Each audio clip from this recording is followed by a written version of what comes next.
Shall we head over to Edo State now, where the Executive Committee of the People's Democratic Party has publicly challenged Governor Monday Okpebhole, demanding immediate clarification on the recently announced $250 million agreement signed with the European African Chamber of Commerce and Industries. The PDP, through its publicity secretary, described the investment claim reportedly signed during a summit in Glasgow, Scotland, as a source of embarrassment to the people of Edo State.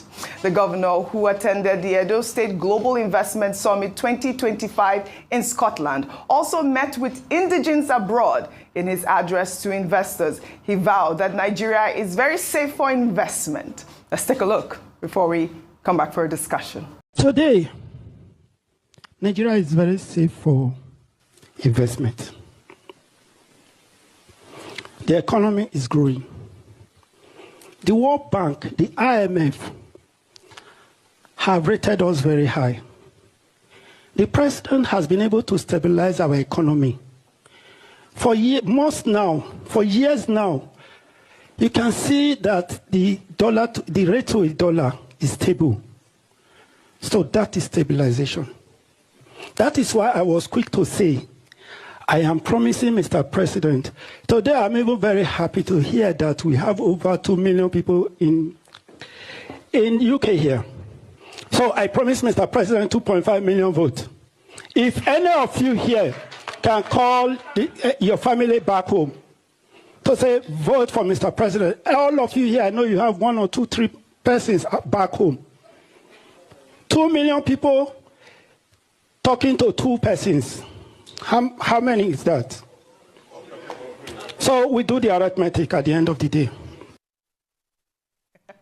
Have you done the arithmetic?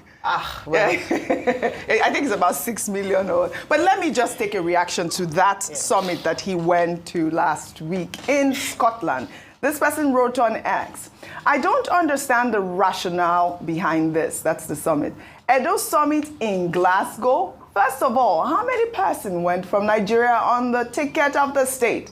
Cost of air ticket, hotels, feeding, and other logistics borne by the state, promoting Glasgow economy. And that's, a concerned person from Edo State. I'm sure you too, you are concerned and you're asking that question as well. But, the bigger question is about the investment that he said that he was able to attract. $250 million. Dollars. Yes. Okay, go ahead. I'm just trying to look at the website of the European, African, of the organization that's looking to invest $150 million. Okay. It is, it's there. There's no announcement yet around, and it looks like an entity that's emerging. So it'll be great to see where they got $250 million from to invest. Now, the danger, and I think the PDP has asked a good question as the opposition party. Now, the onus is on the Edo State governor to defend, or at least as they've called for, to really detail the investment, because this is huge, $250 million. He's gone to Glasgow, and what we often talk about is when you go to all these, you can't spend state resources for all these trips, show workings. Let's see what you brought in. What they've said is it's a 3 to 5 year investment plan. They would invest in things like agriculture, mining, human development, and all the likes. And in less than 1 year, for him to achieve such a great thing for the state is phenomenal. Yes. So we want to see the details of that, and we want to see the organization that he's partnering with for this great feat. I would not want to take it with a pinch of salt yet. I want Governor Okpebhole to justify, and share with us how this deal will work, where the money, how the money will be spent and all that. But I do think that the PDP should stay on this like a dog with a bone until we see the outcome of this. I'm saying that because we've seen at other times whereby we have announcements that prove to be false. And it's a big embarrassment to us as a nation. We've even seen what's happened in Japan as a result of that. They've literally, it had a ripple effect on the African community in Japan. We saw what happened in Dubai when we announced, hastily the ban lifted. So it's important for us to not just have, to promote propaganda by announcing these investments that do not make any sense or is not true. But if it's true, kudos to him. But I think we need to see the details of that. Yeah. If you check the organization, it doesn't look like. Yes. But so yeah, we want to know what he's going to use the $250 million. We're going to get a response from the Edo State Governor, Monday Okpebhole. Well, in another development, activist Precious Oruche, popularly known as Mama P, was detained over the weekend by the police following a viral confrontation with the factional national chairman of the Labour Party, Julius Abure, at the Abuja airport. The incident began when Oruche, a non-obedient movement figure, allegedly accosted Abure, accusing him of frustrating Nigerians and destroying the Labour Party. Are you not Julius Abure? So what are you not doing with the Labour Party? Police, they find you, you the enter aeroplane. Police, they find you. Is that not Julius Abure? Are you a good key? We retire you, man. Are you not Julius Abure? Police is looking for you. You don't destroy the Labour Party, you the enter aeroplane. No, who kill all of you now?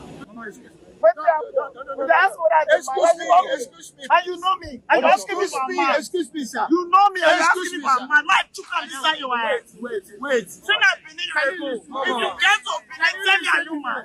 That's Julius Abure. That's Julius Abure. You don't know him. That motherfucker.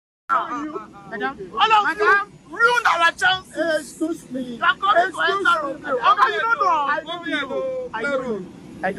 Well, this video went viral. The situation reportedly escalated upon arrival at Benin Airport, where Oruche claims she was assaulted by a group of men loyal to Abure, while the Abure-led faction claims Oruche's actions were an unprovoked assault and part of an assignment to accomplish the desires of her paymasters.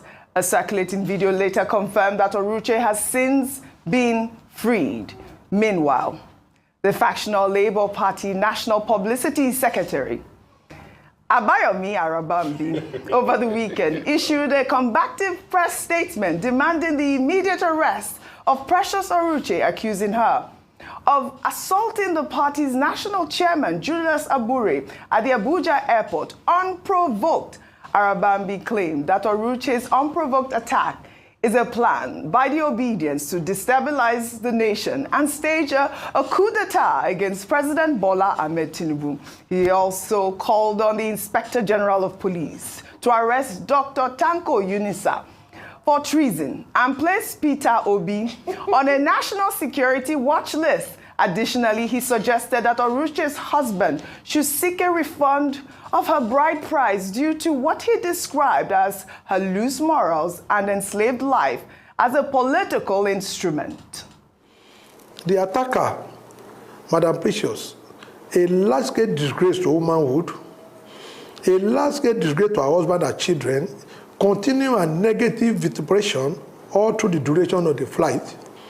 We wish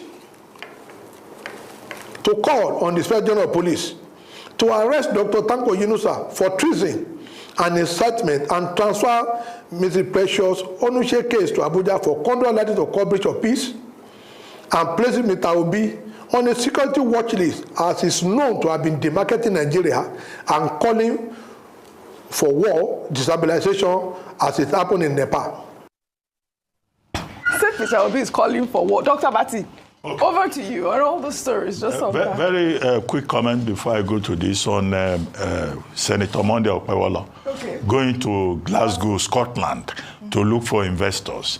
But the investors he was purportedly talking to were mostly people from Edo State. Now, I think there's some confusion here. Was he looking for investors or was he doing gerrymandering? Because he was telling his audience that he will support President Bola Ahmed Tinubu. He's going to look for support in Glasgow. It's part of the investment. And he said he will they should talk to their people at home. Now, they now said he signed an agreement with a group, also made up mostly of Edo State people, who are in various parts of Europe, of up to $250 million. The PDP executive in Edo State has every right, every reason to ask for the details so that that $250 million dollars that they are talking about, we will not hear later that the Okpebhole administration spent an additional $250 million to look for investment of $250 million. Right. So clarity is very important. Very important. Yes. Okay. Now, Arabambi. Now, as for Dr. Arabambi, I think what is shown here is that, look, there's division, most unfortunately, in Labour Party. And that division has not yet been resolved. You had Dr. Tanko Yunusa on one side, writing about Mama P. Yukola, Precious Uruche, who attacked Julius Abure in Abuja, attacked him also when they arrived at the Benin airport, and went to the police to report that thugs, who she described as Abure's agents, brutalized her, only for the police to detain her. She was the one, it was the complainant that got detained. So, you know, there's some untidiness there. So, Tanko Yunusa now, you know, went on social media to say she has been arrested. Then Abayomi Arabambi issued a statement yesterday saying Mr. Peter Obi should be arrested for treason. Yunusa Tanko should also be arrested. Peter Obi is demarketing the Labour Party. In fact, the funniest part of it, he said in the statement that he distributed that Precious Oruche's husband should ask for his bride price back. I don't know what bride price has got to do with Labour Party politics. So there's a lot of comedy here. But it's most unfortunate that a party that emerged ahead of the 2023 election as a platform for Mr. Peter Obi and that galvanized a lot of young people to ask for change, to ask for progress in Nigeria, has now been reduced to the level of, oh, who is in charge, who is managing what money, and that confusion, I think, is what is most disturbing. However, Mr. Peter Obi himself looks like he's moving away from Labour Party. He's going to the ADC or another platform whatsoever, but that a party that once represented a platform of hope has now been reduced to this level by the gladiators within the party. And we don't even know who the spokesmen are. There's one spokesman on this side, there's another. And Mr. or Doctor, everybody is a doctor in Nigeria now. You know, Abayomi Arabambi, you know, he's so energetic in trying to fight the other party. I think that, you know, all these gladiators in Labour Party, for the sake of the platform itself, should find a way, you know, of making peace and coming together. Because when you look at the bottom of it, it's always about money. Somebody took money, somebody did not take money, somebody didn't do that. I think it's unfortunate. Right, well said, Dr. Abati. Shall we now head over to Ebonyi State? And please, Precious Uruche's husband should not listen to. Of course. Is she married? Do you know? He says she's married. Let me speak up for the women. Why is it that every time a woman comes out to say something, they will say, go and meet her husband and her children? Let us not always define a woman by her marital status. When a man does anything, they don't say, go and look for his wife and his children. They should return bride price. This is 2025. And with you, we don't even need to advise. If she's married, or I don't know if she's married, any man that because Arabambi say withdraw the bride price, that he does, he's not fit to marry Precious in the first place. All right, I don't know what bride price has to do. I think that she deserves an apology with that.